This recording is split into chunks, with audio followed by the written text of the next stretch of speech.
घालून कळवलंय, साधं कळवलं नाही. तुम्ही होतात किती होतात अहो त्यात हेडिंग सांगतो मला फक्त सांडेल पण आम्ही रोड होऊ देणार नाही. ह्या भाषेत हेडिंग आहे. सर रावसाहेब तुम्ही नव्हते त्या दिवशी रजेवर होता. फडगणी सरांनी आमची बैठक लावली होती आपल्या 25 एप्रिलला. तर आम्ही आम्हाला त्यांनी 2 तारीख दिली होती. हो हो तुम्ही रजेवर होता. सानप रावसाहेब होते. तर आम्हाला 2 तारीख सुनावणीला देतो म्हणले होते. सुनावणी नाही, कसलीही काय पूर्वसूचना नाही आणि आम्हाला जमीन द्यायची नाही. आम्ही काय रावसाहेब खायचं सांगा, आम्ही काय खायचं? आता मार्गाला लागला दगड 2 प्रकल्प झालाय, त्याच्या जमिनी भेटले, त्यातनं चाललाय. 20 वर्ष झाला आम्ही आता प्रकल्पाला लागलो साहेब. काय कुठे एवढं आम्हाला आपल्या बार्शी तालुक्यातच नाही साहेब, आम्हाला जमीन द्यायची नाही. इथं डॅम मध्ये पुनर्वसन झालेलं आहे. जमीन राहिली आम्हाला, कुठं मध्ये गेले ते ती सुद्धा आता अल्पभूधारक शेतकरी काहीच राहत नाही.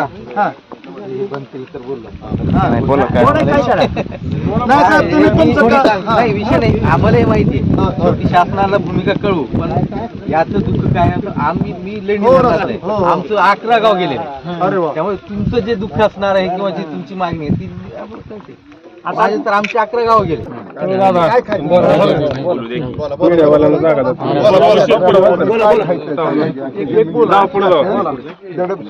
दडपशाही घेणार नाही, दडपशाही नाही घेणार.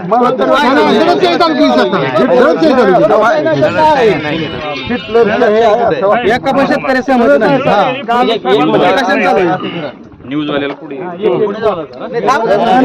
रावसाहेब आपल्याला वैयक्तिक चर्चा करण्यात त्यामुळे त्यांच्या ऑफिसचे रावसाहेब पाठवले, मला पाठवलं त्यांनी. आता साहेब आमच्या शेताने जायचं म्हणलं, तुम्ही हत्ती घेऊन तर आला असता तर बरं झालं असतं. हत्ती घेऊन घेत ना आम्हाला मोटरसायकल जाताना खड्डे पडले, रस्ता होईल होऊन तुम्ही जायची खेड्यातल्या लोकांनी जायचं. खेड्यातलं करायचं हत्ती ते आंबेगावला यायला. आणि चिंचकोप पण गाव आहे साहेब. रस्ता नाही साहेब. गावाला जायला रस्ता नाही, डायरेक्ट गोव्याला नाही. गोव्याला जाऊन काय करायचं? गावाला जायला रस्ता नाही. 40 वर्ष पाऊस पडला की वाहन जायचं बंद झालं. आजी आमदार ते मोहन बोलले होते 20 फूट उंचीवर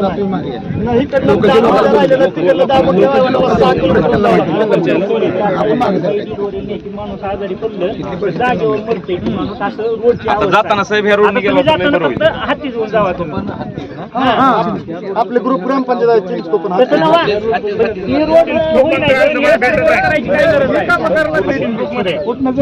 स्वातंत्र्य नाही. डायरेक्ट 2 राज्य जोडायचे सगळं. तुम्ही एका वेळी उत्तर द्या आमचं की आम्ही मोजणी करण्यास हरकत घालतोय, आमच्या सगळ्यांचा विरोध आहे, हे तुम्ही नोंदवा, दर्शवा, विषय संपवा. होय साहेब, जमीनच द्यायची नाही आम्हाला, जमीनच द्यायची नाही. त्यामुळे मी आहे गौडगावचा रामभाऊ काजळे. मी स्वतः बाधित आहे. माझी 5.5 एकर जमीन या क्षेत्रात जाते रस्त्यात. गोडगाव आहे. आणि साहेब शेतकरी गोळ्या जरी घातल्या तरी वावरावर पाऊल ठेवू देत नाही. आणि आम्हाला जीव मारा, लाठीचार्ज करा, आम्ही खाली माना घालून बसणार. आम्ही एकही प्रतिक्रिया देणार नाही तुम्हाला.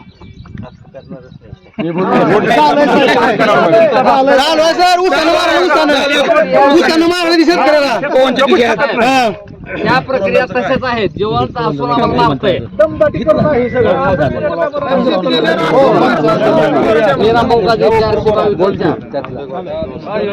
काय म्हणलं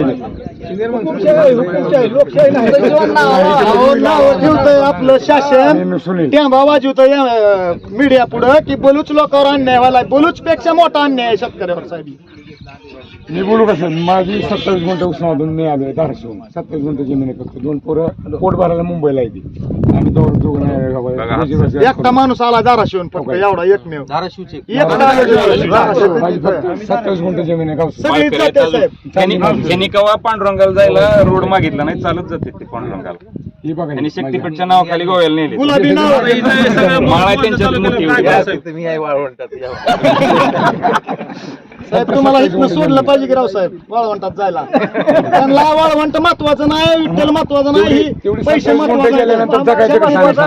शक्तीपीठ ही इतकं मोठं भांडार आहे. पुरण 40,000 कोटीचं पुरण आहे. पडली ती लग्न होईल ती. आमच्या गावची 40 पोरं आहेत बिगर लग्नाची. जमीनच नाही कोणाला.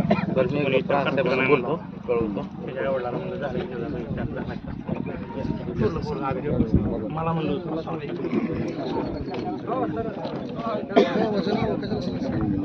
काय सांगू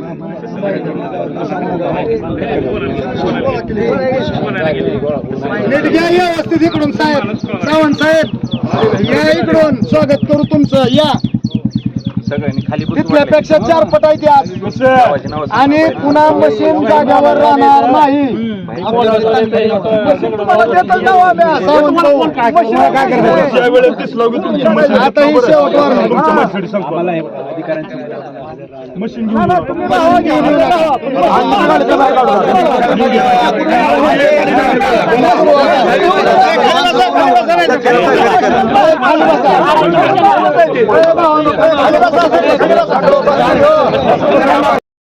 हक्काची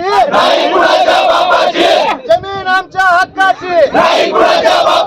जय जवान, जय जवान. शक्तीपीठ महामार्ग रद्द, शक्तीपीठ महामार्ग रद्द. एकच जिद्द, एकच जिद्द. जमीन आमच्या हक्काची, जमीन आमच्या हक्काची. जय जवान, जय किसान, जय जवान.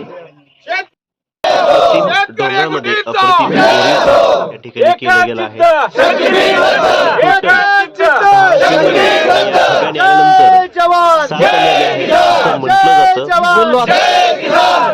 रामसाहेबांशी बोललो. बघू शकता अप्रतिम असं कोरीव काम या ठिकाणी केलं गेलं आहे. आणि आता काही लेखी देणार आहेत ते विचारत वेळ अवश्य भेट द्या ठिकाणी. पूर्वी जे दिलेलं आहे त्याच निवेदनातल्या मागण्या काय आमचे भरपूर अर्ज आहेत. अगदी तहसीलदारांपासून ते मुख्यमंत्र्यांपर्यंत अर्ज आहेत. सगळ्याचे तुम्हाला जर सगळ्याची उत्तर द्यायची म्हणलं तर तुम्हाला 6 महिने जातील. त्याच्यानंतर अजून एखादं निवेदन देऊ. तुमचं एकाचं उत्तर येणार आणि आम्ही अजून काय प्रश्न विचारावं तुम्हाला? नाही नाही, तुमचं आम्हाला काहीच लेखी येत नाही. आम्हाला कशाला लेखी मागता? किती वेळा लेखी द्यायचं? नाही बघा, ऐका. आजचे जे शेतकरी होते त्यांना काय मागणी मांडायचं आहे का?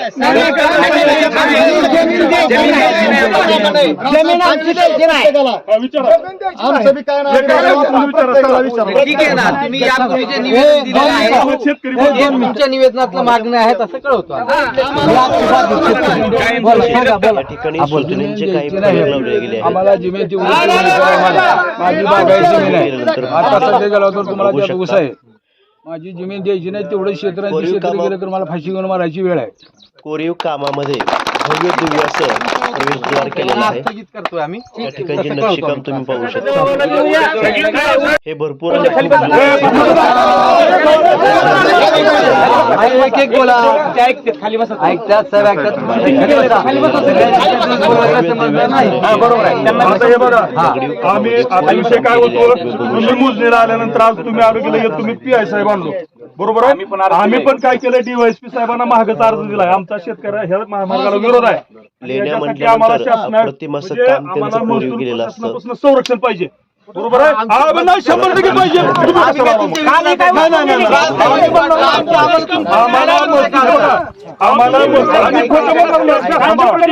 प्रशासन नाही, हे भूसंपादन ऑफिस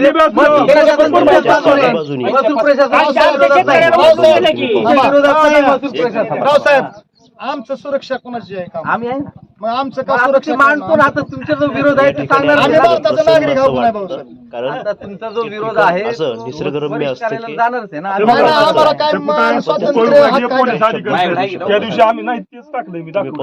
आमच्याकडे पोच आहे, आम्हाला संरक्षण पाहिजे. आतला आणि भाग आता आहे. एसपी साहेबांचं पण आमचं निवेदन आणि तयार आहे.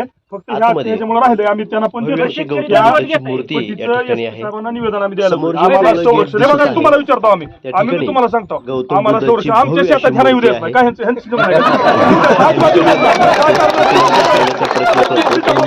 तुम्ही ह्यांच्याबरोबर यायचं, आमच्याबरोबर यायचं तुम्ही. थांबा, त्या जबाबदारी मूर्तीची तुमची नाही का? भारताचा नागरिक नाही. केली जाते. आम्ही दंडवट घेतलाय, दंडवट पाय आम्हाला बोलू द्या. एका रेषेत आहेत.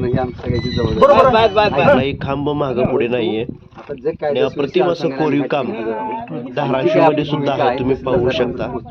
तहसीलदार साहेबांनी आणि याच व्हिडिओच्या शेवटी पुढे मांडणार आहे. मी भव्य अशी मूर्ती दाखवणार बरोबर आहे. आहे. मूर्ती सुद्धा जसं तुम्ही पाहून घ्यावी. रावसाहेबांच्या संरक्षणासाठी आला. तसं आमच्या संरक्षणासाठी आमची जमीन वाचवताना आम्ही भारतीय नागरिक नाहू का?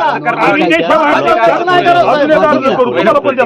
ऐका, आता ह्यांनी गौतम बुद्ध पुढे आहेत, पाठीमागे तुम्ही बघू शकता. पाटील साहेबांनी असे नागाचे फडे आहेत SP आणि साहेबांना अप्रतिम अशी देणार मूर्ती. आहेत आम्ही. आहे ते बघा, पाहू त्यांना शकताय. त्यांचा माझा दिल आलाच तर या ठिकाणी अवश्य भेट द्या आणि अप्रतिम आम्हाला संरक्षण पाहिजे. एवढ्या मागण्या आलेल्या आहेत. पाहते मूर्ती. आता ह्या ठिकाणी राहुल गुरव आज नाही हो. ऐका, आज नाही की तुमची भूमिका ऐकून घेतली साहेबांनी. ह्या ठिकाणी त्या भूमिकेचं बाबा तुम्ही ऐकून घेऊन पुढे कळलं कुठली दडपशी ऐकायत नाही, आज आम्ही म्हणलोच ना, पण काल शेळगाव तो विषय झालाय. उद्या रावसाहेब, उद्या तुम्ही जोडगावला बोलणार आज प्रोग्राम आहे. त्याला या त्याला राव उद्याचा मोजायला. काय विषय आहे? नाही. मी प्रांत साहेबांना सांगतो असं काय आहे ते उद्याचं पण कळवतो. प्रोग्राम मध्ये आहे. पण काम शासन कोणाच्या जीवावर आहे? आपल्या जीवावर आहे ना. मंत्रिमंडळ कोणाच्या जीवावर आहे? रावसाहेब एक काय अधिकार शेतकऱ्याला आहे का नाही रावसाहेब? काहीतरी आम्ही भारतीय नागरिक आहोत किंवा रावसाहेब. बरं खाणार काय? जमिनी गेल्यावर करायचं काय? एक तर भाव नाही, जमिनी नेलेत पुन्हा. भानगड अशी आहे जी कुणाच्याच बापाचं नाही, तिथं आपल्याला जायची परवानगी नाही. पण जे आपल्या बापाचं आहे ती सुद्धा संरक्षण मागायची आपली म्हणजे आपली म्हणजे हात ही नाही. लागेल, हात लागेल रावसाहेब. मला एक सांगा रावसाहेब, तुम्ही माणूस म्हणून बघा की आमच्याकडे सगळी ते आता सांगू की आम्हाला कळतंय की काय आहे. त्या त्या भूमिका तिडकीला कळवतो मांडा आम्ही. की आमचं रावसाहेब.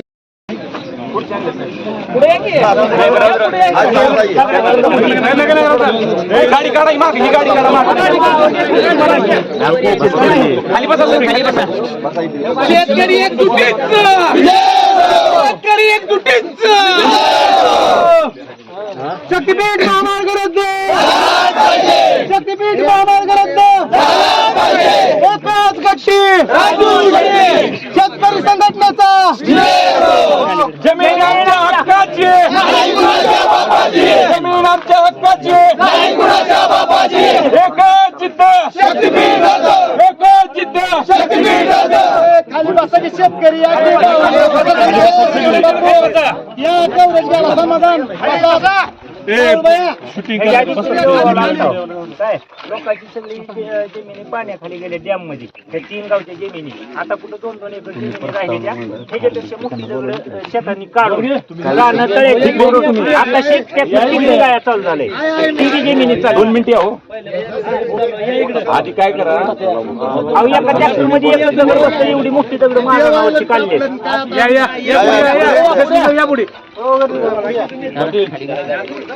या पुढे आम्ही काल आणि परवा 2 दिवस वाणेवाडी हद्दीत म्हणजे शेळगाव गाव आहे आमचं तालुक्यातलं, ही बार्शी तालुक्यात हद्द आहे आपली. तिथं 2 दिवस झाला होतो. मला अटक केली होती 6 जणांना हनुमान जाधव आम्हाला तासात सोडलं. पण आम्ही प्रत्येक वेळेस त्यांना त्यांच्या गोष्टीला जसं तसं उत्तर दिलंय. आणि 2 दिवस त्यांनी इतकं मोठी ताकद लावण्याचा प्रयत्न केलाय. ते कर्मचारी सुद्धा एवढंही करत नाहीत, पण वरून त्यांना कलेक्टर प्रेशर द्यायले.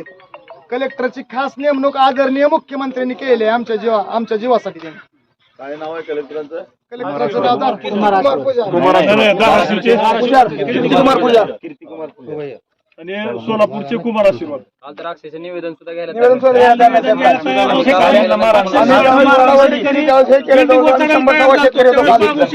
तुम्हाला 5 जण या म्हणून सांगितलं आम्हाला. पहिल्यांदा म्हणजे भेटच नाही तुम्हाला. खाली आरडीसी मॅडम कडे तुम्ही निवेदन द्या म्हणून. साधं निवेदनाला हात सुद्धा लावला नाही. मी भेटायला शेतकरी गेले ते त्यांच्या प्रांत साहेबाला म्हणलो की ही बलूच लोकांवर अन्याय म्हणताय तुम्ही, बलूच पेक्षा मोठा अन्याय शेतकऱ्यावर करायला तुम्ही बलुचिस्तानपेक्षा. काल एक जणाला अटॅक हात जोडलो, काल अटॅक आलता.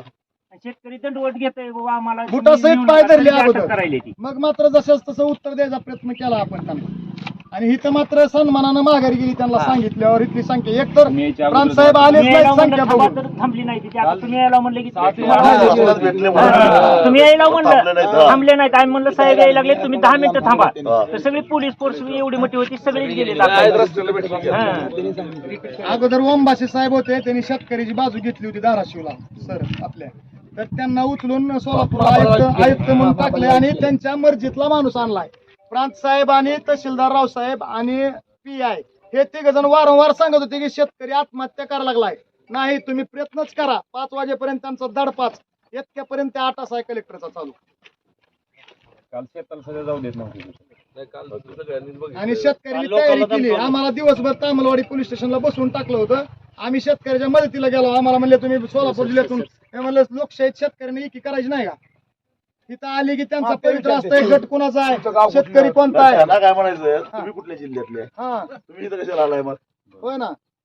तुम्हाला जसं ड्युटीवर पाठवलं तसं आम्ही ड्युटीवर आलोय शेतकऱ्यांच्या. बरोबर आहे की नाही? हा? तुम्ही नोकरी करायला कुठेही जाताय का? तुम्ही तुमच्याच गावात नोकरी करताय. मग आम्ही सगळ्या शेतकऱ्यांनी 12 जिल्ह्यातल्या शेतकऱ्यांनी एक व्हायच ठरवलंय म्हणून आलोय आम्ही एकमेकाच्या मदतीला. बोललो आपण, तुम्ही कोण सांगणार म्हणा? दिलं तसंच. आणि यायला लागले की लगेच पोलीस फोर्स घेऊन येते. आता इथे एवढी मोठी पोलीस फोर्स घेऊन इथं आलते. आता 2-3 गाड्या होत्या का. खुंटेवाडी ह्यांना गाव मारलं आहे. काल त्या माणसाला मारलं काल. खुंटेवाडी गाव आहे. महिला अक्षरशः आम्ही 4 दिवस आधी भेट दिली होती. आम्ही 12 जिल्ह्यात फिरतोय धीरज भाई. आणि आम्ही प्रयत्न करतोय तर ती रडत होत्या बाया अक्षरशः खुंटेवाडीच्या. तिथले सरपंच चेअरमन बंधुराला त्यांच्या हाताला लागलंय. अत्याचार केला त्यांनी. तरी बी आम्ही शांततेचाच मार्ग घेतला कारण हिंसक वळण नागेश पाटील लागू नये म्हणून आमच्या आंदोलनाला. आज तुम्ही तेवढं उचलून धरा ती का मारलं म्हणून त्यांची निवेदन देऊन तुम्ही उचलून धरायची. शेतकऱ्याला का मारहाण केली म्हणून. कालच आम्ही बोललो. साहेब इथं चिंचकोपण म्हणून गाव आहे. गावाला जायला रस्ता नाही. स्वातंत्र्य गोव्याला झाल्यापासून, करायला. स्वातंत्र्य काळापासून आता ह्या रोडनी जर आला साहेब येता आलं नसतं. असं गाड्या चालली नसतं. असं रस्ता आहे. वैरागला सेवा सदनला फोन कर. शिरोळचा एक पेशंट आलाय म्हणून नागेश पाटील, ती जिना झाले थोडं काहीतरी अटॅकचा पेशंट आहे. स्वतंत्र झाल्यापासून त्या गावाला रोड नाही अजून. इथं 1/2 किलोमीटर प्रकल्प आहे. एवढ्या मोठ्या जवळजवळ हातगाव मोठा प्रकल्प आहे. इथं यायला रोड नाही. पूर्ण बागायती जमीन आहे. आणि तिथं रोड नाही यायला. 1.5-2 एकर जमीन राहिली. रोड नसते. आणि ह्यांना एवढा चेन्नई करायचं आणि कुठं शक्तीपीठ करायचं यापेक्षा की महाराष्ट्रातल्या खेड्यातलं रोड होते सगळ्या एवढ्या एका रोडवर. खेड्यातल्या लोकांनी शेती करून बाहेर. या रस्त्यामध्ये ते जे भ्रष्टाचार 50,000 कोटी तरी काढायचा त्यांचा विचार आहे. काय 30-32 कोटीत रस्ता होतोय. 35,000 कोटीत. यात 50,000 कोटीत महाराष्ट्रातल्या शेतकऱ्यांचा 7-12 2 वेळा कोरा होतोय. होतंय की होतंय. 2 वेळा कोरा होतोय. एवढं त्यासाठी यांना कमिटीने मानलेत 7-12 कोरा करायला. म्हणजे 2 वेळा 7-12 कोरा करता येईल एवढे पैसे हे एका रस्त्यात काढायच्या नादात आहेत. ती काय भक्तासाठी विकासासाठी रस्ता व्हायला नाही. निवडणुकीच्या आधी ऍडव्हान्स घेतल्यात सगळ्या ठेकेदाराकडनं. लाडक्या बहिणीला करताना कमिटी होती का निमली का त्यांनी डायरेक्ट दिलंच की इलेक्शनच्या आधी. आणि बळी आमचा शेतकऱ्यांचा द्यायला लागला. बळी आमचा शेतकऱ्यांचा द्यायला लागला. दुसरे काही नाही. आणि काही शेतकऱ्यांना सांगायला पैसे एवढे मिळणार आहेत तेवढे मिळणार आहेत. खोटा आहे. गट नंबर काढा. तिथं तुम्हाला तशी तालुका कार्यालयात रेडी रेकनर कळतोय. रेडी रेकनरवरनं किती मिळणार प्रत्येकाला कळतंय. 2 लाख रुपये रेडी. 2 लाख रुपये आमच्या एरियात एकराला. मग गुंट्याला किती झालं ते? 50,000 गावात गुंठा येत नाही तेवढ्या पैसे. 6,000 रुपये. अशी भानगड आहे ही सगळी. बरं असं आहे की हे रस्ता जर झाला तर ते भराव टाकून करणार. मग थोडी जमीन तिकडं जमीन इकडं. त्या रस्त्यावर तुम्हाला मोटरसायकल, बैलगाडी, ट्रॅक्टर घेऊन जाता येणार नाही. रस्ते एक्सप्रेस हायवे असल्यामुळे दोन्ही बाजूला कंपाऊंड असणार आहे. बरोबर. म्हणजे रस्ता क्रॉस करायचा नाही, रस्त्यावर जायचं नाही. मग उपयोग काय आम्हाला त्याचा? म्हणजे तुम्हाला कुणाला वाटत असेल आमचा ऊस बाहेर काढता येईल, त्या रस्त्याचा आणि तुमचा संबंधच नाही. काल मुश्रीफ साहेबांनी बाईट दिली, हा. बाहेर आले, पत्रकारांना विचारलं 5 पट द्या. मला काय माहित नाही अहो. हा, मला काम- माहित नाही. म्हणजे ह्यांची अवकाश सुद्धा नाही रेट सांगायची कॅबिनेट लेवलच्या मंत्र्याची. म्हणजे एका माणसाच्या 8 तासासाठी नरड्यावर सूर्य आहे. होय. अहो, कायदा आधीच बदलून ठेवलाय, त्याला माहिती आहे की. आणि खोटं बोललं की मग मी त्यांच्याच जिल्ह्यातला विचारणार आणि शेतकऱ्याला काय सांगणार आहेत आता ते? साहेबांचं आणि परत बंटी पाटील साहेबांचं फार मोठं शेतकऱ्यांच्या पाठीमागे अहो, आम्ही 20 वर्ष झालं साहेबाचं पळून गेलेली लोक इथं साहेबांनी पाठवली होती आमच्या जिल्ह्यात. मग काय चोरबाडे त्यांना निधी दिला आम्ही वैरागला सभा घेऊन. साहेबाची अडचण होती, साहेब आले नव्हते. साहेबाचं सोलापूर जिल्ह्यासाठी मोठं योगदान आहे. 900 रुपयानं ऊस घेत होती बाई आमचा. 1850 रुपये सोलापूर जिल्ह्याला साहेबाच्या कृपेने मिळाले. पण केलं तुळजापूरला. आणि साहेब ही सगळा पट्टा आहे, ऊस पट्टा. आणि प्रत्येकाला मी गर्वानं सांगेन की तुमचा मोठा उपकार आहे. आज पांढरी कपडे घालतोय तुमच्या आशीर्वादामुळे घालतोय. आणि तुमच्या फेसबुकला बाईट दिली होती मागे, मी कमेंट केलं, कोल्हापूर जिल्हा सोडा आणि सोलापूर जिल्ह्यात उभा राहा. शेतकरी तुम्हाला वाऱ्यावर सोडणार नाही. कोल्हापूरच्या शेतकऱ्याला कळलं नाही, आम्हाला आमचा देव कळला. नाहीतर काटा ही काय गंडगबर झाली ना, अमेरिकेला गेली ती दवाखान्याला आता कारखानदार. एवढी वाईट परिस्थिती होती साहेब. आज आम्हाला 2500 रुपये तरी भाव मिळतोय. आपल्या भागातून गाड्या जास्त असते. सगळ्यात जास्त आम्ही संख्येनं उपस्थित राहत होतो सोलापूर जिल्ह्यातल्या कार्यक्रमात. मे महिन्यामध्ये 19/5 धाराशिव तालुक्यात वरवंटीत आलते त्यांनी. त्यावेळेस SDO मॅडम होते, तहसीलदार मॅडम होते, त्यावेळेस मोनार कंपनीचे लोक बी आलते. त्यावेळेस हे करण्यात आलते ते मार्किंग करण्यासाठी. त्यावेळेस आम्ही शेतकऱ्यांनी विरोध केला. मग त्यावेळेस SDO मॅडम आमच्यासोबत चर्चा केली. चर्चा केल्यानंतर मॅडमला आम्ही विचारलं रेडी म्हणजे दर का द्या तुम्ही आम्हाला, ते तर सांगा म्हणलं. नाही मी कमीत कमी नाही असं तसं त्यांनी पुढवळीची उत्तर दिली. मग सगळे शेतकरी असं दरापर्यंत 5 पट रेट सांगितलं आम्हाला. म्हणजे हेक्टरी किती मिळेल मॅडम? तर 27 लाख रुपये तुम्हाला हेक्टरी मिळतील. त्यातले 20% वजा होऊन होणार. तेवढा रेट सांगितलं. त्यानंतर पुन्हा कलेक्टर साहेबांनी रेट सांगितलं नाही, किंवा कुठल्या नगर रचनाकारी कुणी रेट सांगायला तयार नाही. कॅबिनेट मंत्री तयार नाहीत रेट सांगायला. त्यांनी काय सांगू शकणार? रेटचा विषयच नाही. त्यावेळेस आपण तरी आम्हाला 1 रुपया तुम्ही किती पैसे दिले तर आम्हाला जमीन द्यायची नाही म्हणजे द्यायची नाही. त्यांच्या म्हणण्याप्रमाणे 27 लाख रुपये हेक्टरी, त्यातनं 20% वजा. बरोबर. 5 पटीनं. हा, म्हणजे 5.5 लाख रुपये 27 लाखातनं वजा केले. राहिले किती? 22.5 हेक्टरी. म्हणजे गुंठ्याला किती झाले? 22,000 झाले का? नाही साहेब, 6,000 झाले. 6,000 6,000 झाले गुंठ्याला. 6,000 फिरून झाले. फिरून त्यांनी 6चा आकडा ठेवलाय सगळीकडे. आणि पुन्हा लवादात कोण जाणार नाही. लवादाची माणसं हायकोर्टात काय प्रत्येक शेतकरी जाणार आहे का? कुंटेवाडी गाव उठायलंय. जाऊ शकत 400 एकर जमीन झाली. 3 एकर जमीन राहिली. 350 मतदान आहे 350. 350 मतदान आहे. 400 एकर जमीन चालली. 70-80 शेतकरी भूमिहीन होणार आहे. अनुभव सांगा.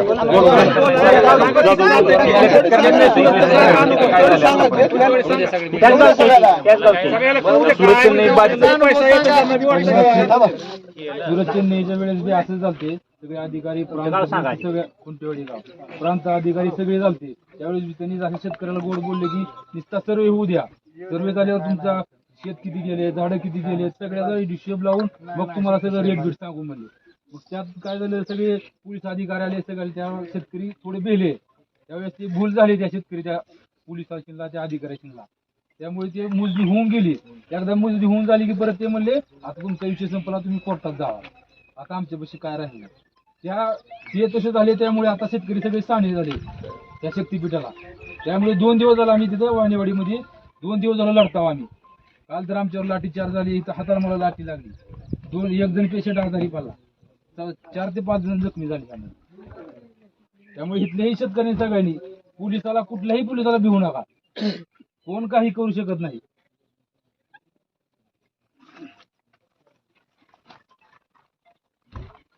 घाबरायचं काय कारणच काय संबंध आहे?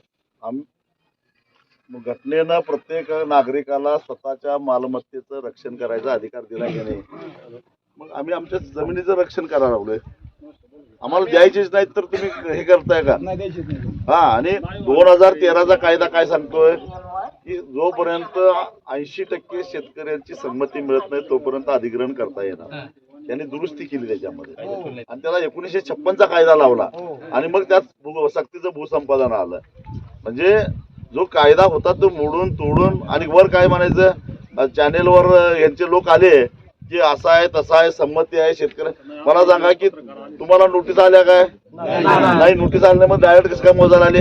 आज सकाळी दिले नोटीस आले सकाळी त्याच्यात नोटीस मोजणी लगेच नाही हरकती सुनावणी व्हायला पाहिजे का नको? झालीच नाही साहेब. सुनावणी नाही, हरकती नाहीत, हरकतीवर उत्तर नाही आणि डायरेक्टच तुम्ही मोजणी करताय. एका तासात धाराशिव नोटीस जिल्ह्यात तर साहेब सुनावणीला घ्यायला सुद्धा हरकती सुद्धा नोंदवायला दिलं नाही काय.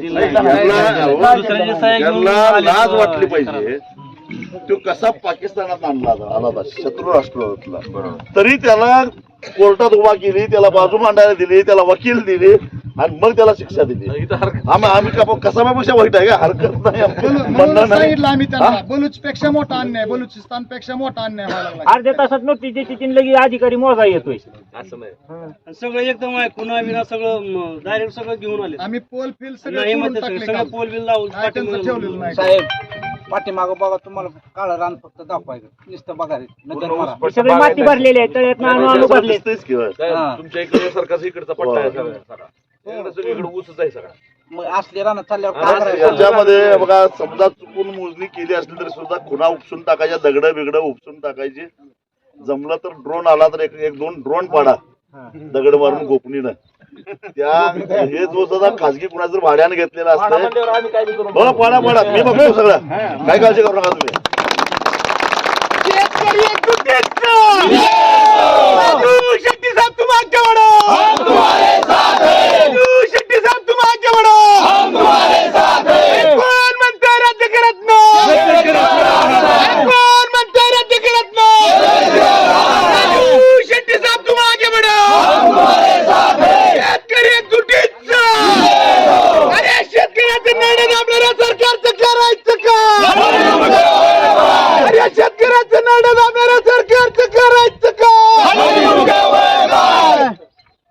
तर एखादा ड्रोन पडला तर काही बिघडत नाही, तो पण कुणाच तरी भाड्यानं आणलेला असतं.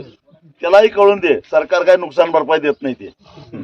हा तो काय भाड्यानं चाललेला असतोय. आम्ही त्याला काल बजावलंय हा. दोनदा तुला माप. आताच गेलंय सावंत म्हणून सावंतवाडीचा आहे मोनार्च कंपनीचं. उद्या तुझी मशीन ड्रोन दिसलंय की आम्ही चुरा करणार. होय त्यानं 3 वेळेस आम्हाला बघितलंय वानेवाडी शेळगाव आणि आज आंबेगाव रुई हाती. बघू कसं सर्वे करतात ते सर्वे करायचं ते मशीन आहे ते सुद्धा महाग असते. ते एकदा फोडलं की मग कळलं यांना. पूर्ण तालुक्यात आपल्या शेतकऱ्यांनी फोडलं की? सगळं फोडून टाकलंय सगळं. बघू काय करतात ते, परभणी जिल्हा बघूया तर काय. अगदी तुम्हाला सांगतो पोलीस ज्यादा शहाणपणा करायला लाट्याला पोलिसांना सुद्धा 2 तडाखा द्या, बघू काय होतंय ते. काय होणार आहे 353 होईल, 5-6 दिवस जेलमध्ये जायला लागले. काय होणार आहे जन्मठेप तरी होत नाही. असं केल्याशिवाय हे सरकार मागे हटणार. हा मी तुम्हाला सांगतो एकदा असंच आम्हाला 2000 मला वाटतं 7 किंवा 8 साल होतं. असंच आम्हाला आमचं कारखाने जनरल मीटिंग मध्ये आमची मी आमदार होतो त्यावेळी माझं डोकं फोडलं, 9 टाके पडले त्या डोक्याला. असं एवढा पोलिसांनी हे केलं होतं. पण नंतर जे काय शेतकरी गोळा झाले, पोलीस अक्षरशः 400 पोलीस होते पण पळून गेले. त्यांच्या काट्या, त्यांच्या जाळ्या, त्यांचं हेल्मेट आमच्याकडे होतं आणि पोलीस तसंच पळून गेले होते. कारण कारखान्याच्या भोवती नव्हता ऊस, शेतकरी बसले ऊसात, पोलीस रस्त्यावर अश्रुदुराजे नरकाळ्या फोडत रस्त्यावर बसले. शेतकरी काय करणार, हळू जाणार, एका पोलिसाला ओढणार, ऊसात न्यायचं, त्याला बडवायचं, कपडे काढून द्यायचं, सोडून द्यायचं. अक्षरशः दुपारी 1 वाजल्यापासून 6 वाजेपर्यंत आमचा संघर्ष चालू होता. शेवटी 6 वाजता SP चा फोन आला. आज ते मला वाटतं DG आहेत मुंबईला सुखविंदर सिंग म्हणून, ते आता परवाच मला भेटले ते. तर त्यांनी मला फोन केला, आता हे तह करूया म्हटले, आपला हे जास्त वाढवण्यात अर्थ नाही. मग मी म्हटलं फक्त 50-60 लोकांच्यावर गुन्हे दाखल करायचे, बाकीच्यावर गुन्हे दाखल करायचे नाही. तर मी म्हटलं तह करायला तयार आहे.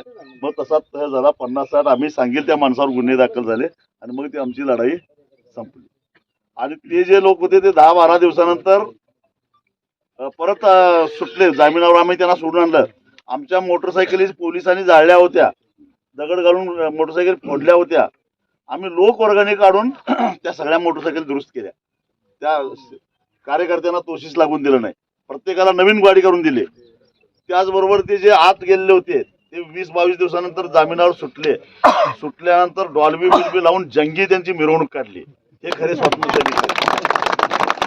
आणि ज्यावेळी आमची मिरवणूक आली जयसिंगपुरात त्यावेळी अख्खं पोलीस स्टेशन पळून गेलं. पोलीस स्टेशन पळून. डर होना चाहिए हे लक्षात ठेवा. आणि हे असं केल्याशिवाय हे ऐकत नाहीत. यांना 50,000 कोटी काढायची त्यात रक्कम लहान सहान नाही लक्षात ठेवा. आणि आपल्याला आपली जमीन वाचवायची. मग हे असं केल्याशिवाय दुसरं काय आपल्या बाजूने कोण आहे जरा वर्ण कोणतरी येतील पण लढायला आपल्यालाच लागणार आहे. बरोबर. प्रत्येक शेतकऱ्याचा सहभाग महत्वाचा आहे. हा सगळ्याचा सहभाग महत्वाचा आहे. ज्याची जमीन जाणार नाही त्यानं पण लक्ष घातलं पाहिजे, आलं पाहिजे. कारण त्याच्यातनं बाकीचे प्रश्न निर्माण होणार आहेत. हो 16 महिने झालं साहेब. विधानसभेच्या आधी म्हटले की रद्द केलं. रद्द केलं. आता मग रद्द केलेला रस्ता आला कसा मग? काय लोकांची दिशाभूल केली सर. होय. साहेब आम्ही 16 महिने झालं 10-20 कार्यकर्ते पदरनं पैसे घेऊन 12 जिल्ह्याचा दौरा करतोय प्रत्येक वेळेस. बर तुम्हाला अडचण आहे की नाही? तुम्हाला रस्ता पाहिजे रुंद, हाय तो रस्ता रुंद करा की 8 पदरी करा. हा मागणी नाही ना. आता जो काय कोल्हापूर ते नागपूर रस्ता आहे का नाही, हा तो रुंद करा, 8 पदरी करा. पण नाही, तो केंद्राचा रस्ता आहे, आम्हाला राज्याचा करायचा आहे. हा चेन्नई चाललाय त्याला वाढवा, होय. त्याला ही कशाला अजून दुसरा. ह्यांना नवीन प्रकल्प काढायचा, जास्त खर्चाचा प्रकल्प काढायचा, त्यातनं पैसे काढायचं. हे याचं बाकी काय तुमचं मागणं काय होतं याचं काय देणं घेणं त्यांना नाही आहे. एक जण विचारून या काय देणार? साहेब, साहेब, होय 5 वर्षापूर्वी 5 वर्षापूर्वी मंत्रालयात गेलतो. काय काम नव्हतं, मंत्रालयात आलोय म्हणून काय शिपायाला सांगितलं वेळ नाही भेटायला. पुन्हा मी नुसती चिठ्ठी लिहून दिली, म्हणलं आम्ही निधी गोळा करून दिलाय म्हणलं गावात, तुम्हाला नुसतं भेटा तर आम्हाला भेटायला सुद्धा आम्हाला तयार नव्हतं. रोजच साहेब सांगते ते 12 जिल्ह्याला 12 जिल्ह्याच्या शेतकऱ्याला मेसेज द्या म्हणतात. नाही 12 जिल्ह्याला द्यायचं आहे. आज संध्याकाळी 5 वाजता आपली मीटिंग meeting आहे आहे आमची ऑनलाईन. आणि 1 तारखेला कृषी दिन आहे. त्या दिवशी संपूर्ण 12च्या 12 जिल्ह्यामध्ये एकच दिवसात आंदोलन करायचं. काय आंदोलन करायचं आम्ही चर्चा करून ठरवतो. पण 12च्या 12 जिल्ह्यामध्ये त्या दिवशी 1 जुलैला आपल्याला आंदोलन करून शक्तीपीठाच्या विरोधात 12 जिल्हे 39 तालुके प्रत्येकात ठिकाणी आपल्याला ते आंदोलन करायचं आहे. म्हणजे असं नाही आहे की फक्त बार्शीत विरोध आहे आणि कोल्हापुरात विरोध आहे. सगळ्या अगदी मला आज सकाळ इथं येईपर्यंत सगळीकडनं फोन आले आहेत. नांदेडमध्ये, लातूरमध्ये, इकडं परभणीमध्ये, हिंगोलीमध्ये सगळीकडनं फोन यायला लागलेत. सगळीकडे लोकांचा विरोध आहे. फक्त त्यांनी काय केलंय, त्यांनी एक टार्गेट ठेवलंय. काल धाराशिव, आज असं अशा पद्धतीनं ते काल सांगली जिल्ह्यात स्वतः बघितलं असाल तुम्ही.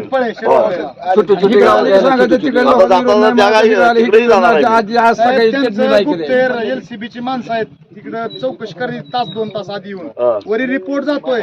तरी आदरणीय मुख्यमंत्री मध्ये मला त्या जाधवनं 350 एअरपोर्टवर बोल त्यात 4च शेतकरी होतं बाधित आपलं कोल्हापूरचे.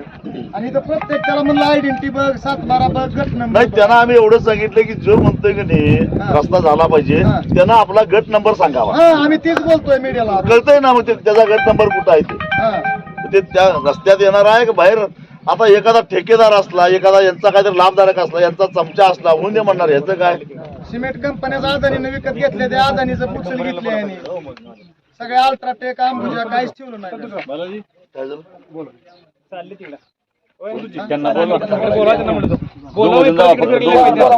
त्यांना आम्ही इतका दाब दिलाय साहेब. कलेक्टरला आता नाही भेटतो ना कलेक्टरला सांगावं साहेब आपण. कलेक्टरला आम्ही इथनच इशारा देतोय. नंतर कलेक्टरला बघून घ्यावं लागेल आम्हाला. असं छापा चौकशी करायला ह्यांची आज ह्यांची मारणं केलेली त्याचं काय उत्तर द्या म्हणून. शेतकरी आक्रमक झाले आम्ही बिल्डिंगवर सोडून येतो. काय नाही तुम्ही काय काळजी करू नका. 30 तारखेपासून अधिवेशन चालू आहे. हे सगळे मुद्दे विधानसभेत सुद्धा जातील. मी सगळ्यांना पाठवून देतो.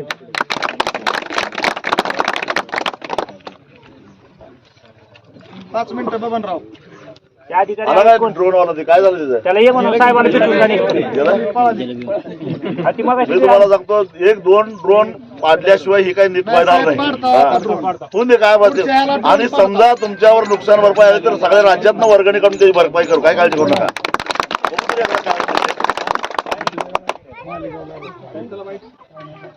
शक्तीपीठाच्या विरोधात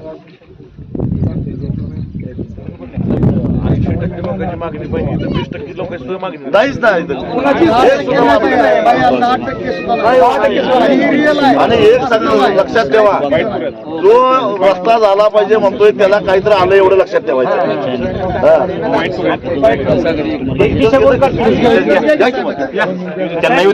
गाडी आम्ही रोज कष्ट करतोय, 20 वर्ष काबाड कष्ट करून दगड गोटे गोळा करून आता कुठं आम्ही अन्न खायला लागलाव, मार्गाला लागलाव. तर आमच्यावर कालपासून इंग्रज सरकारच्या काळात डलहौशीनं केली नव्हती एवढी मोठी दडपशाही. आता मला वाईट वाटतंय, मी भारताचा नागरिक आहे आणि लोकशाहीमध्ये जगतोय, पण बलुचिस्तानपेक्षा मोठा अन्याय इथं माझ्या शेतकरी बांधवावर आमच्यावर अतिरेकी कारवायासारख्या कारवाया करायला चालू आहे त्या, आणि आमच्या शेतकऱ्यांना मारहाण चालू आहे, धरपकड चालू आहे. विनंत्या करतो, आम्ही हात जोडतोय, शांततेच्या मार्गानं विनंत्या करतोय की साहेब नका, आम्हाला आमची जमीन वाचवायची आहे, आमची जमीन आम्हाला द्यायची नाही. कुठलाही अर्ज, कुठलीही नोटीस, कुठलीही पूर्वकल्पना न देता पोलिसाच्या साहेब तेव्हा तिकडे गाड्या आहेत जाळ्याच्या. अतिरेकी कारवाया जशा करतात तसं आमच्या शेतकऱ्यावर अतिरेकी कारवायासारखं कारवाया चालू आहे, त्या मारहाण चालू आहे. शेतकऱ्यांनी मागा विष पेण्याचा घेतलेला 1-2 शेतकऱ्यांनी, आणि कालपासून आमच्यावर जोराचे हल्ले चालू आहेत.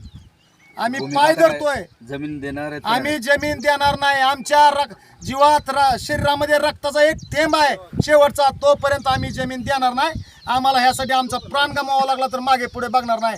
आणि शक्तीपीठ आदरणीय मुख्यमंत्री साहेबांना अजून एकदा विनंती आहे, शक्तीपीठ महामार्गात तुम्ही शेतकऱ्याचा असंतोष पसरू देऊ नका, नाहीतर तुम्हाला वाईट परिणाम भोगावे लागतील. आज तुम्ही शेतकऱ्यांशी संवाद साधला आहे. गेली 3 दिवस झालं धाराशिव आणि धाराशिव आणि सोलापूर जिल्ह्यातील शेतकरी जे आहे ते मावेजा भूसंपादन होऊ देत नाहीत. काय शेतकऱ्यांची भावना आहेत आणि तुमच्यापाशी काय व्यक्त केले त्याच्यावर तुमची काय प्रतिक्रिया? महाराष्ट्राचे मुख्यमंत्री वारंवार सांगतायत की शेतकऱ्यांचा फारसा विरोध नाही आहे, थोडाफार आहे तो कोल्हापूर जिल्ह्यामध्ये. पण आज आपण या ठिकाणी चित्र बघतोय, गेले 3 दिवस झालं धाराशिव आणि सोलापूर जिल्ह्यातील शेतकरी ताकदीनं साधा सर्वे सुद्धा व्हायला देत नाहीत आणि पोलीस बळाचा वापर केला, लाठी हल्ला केला. अगदी एका शेतकऱ्याला तर माइल्ड हार्ट अटॅक आला तरी सुद्धा शेतकरी मागे हटायला तयार नाहीत. याचाच अर्थ हा रस्ता करायला शेतकऱ्यांचा ठाम विरोध आहे.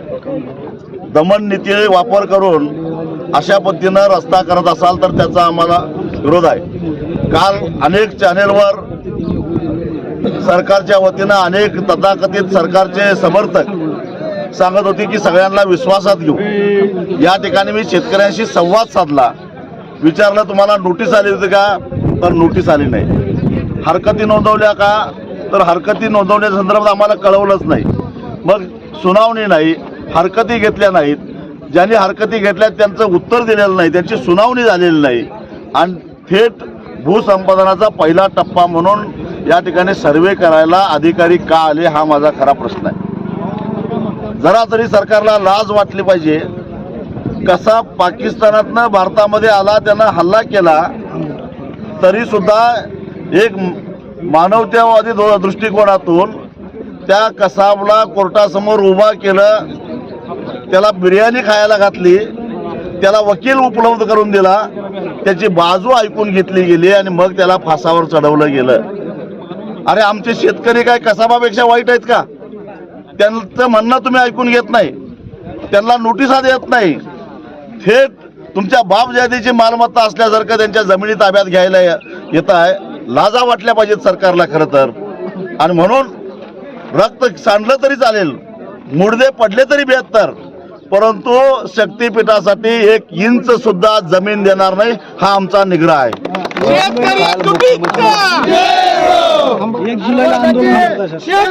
आज जी 12 जिल्ह्यातली आमची समन्वय समिती आहे, त्या समन्वय समितीची आज सायंकाळी 5 वाजता ऑनलाईन बैठक आहे आमची.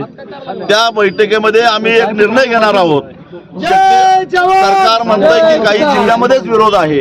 12च्या 12 जिल्ह्यामध्ये एकाच दिवशी आम्ही आंदोलन करणार आहोत.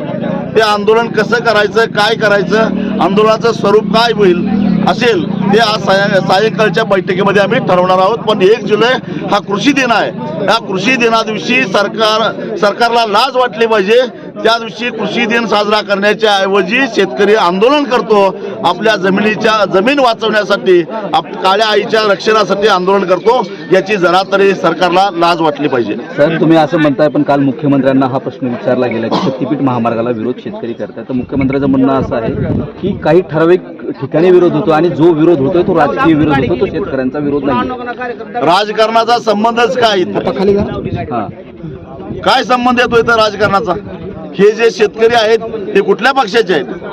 मग या मला मुख्यमंत्र्यांनी सांगावं, शक्तीपीठ महामार्ग होऊ नये म्हणून भारतीय जनता पक्षाच्या आमदारांनी पत्र दिली की नाही? शिवसेना शिंदे गटाच्या आमदारांनी पत्र दिली की नाही? राष्ट्रवादी अजित पवार गटाच्या आमदारांनी पत्र दिली की नाही? मग त्याने तुमचे पक्ष सोडले का? सरकारमधनं बाहेर पडले का?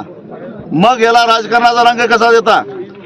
सर्वसामान्य लोकांची आणि ज्यांनी पत्र दिली त्यांना माहिती आहे, आपण जर का लोकांच्या बरोबर नाही राहिलो तर पुढच्या वेळी निवडून येऊ शकत नाही, हे त्यांना माहिती आहे.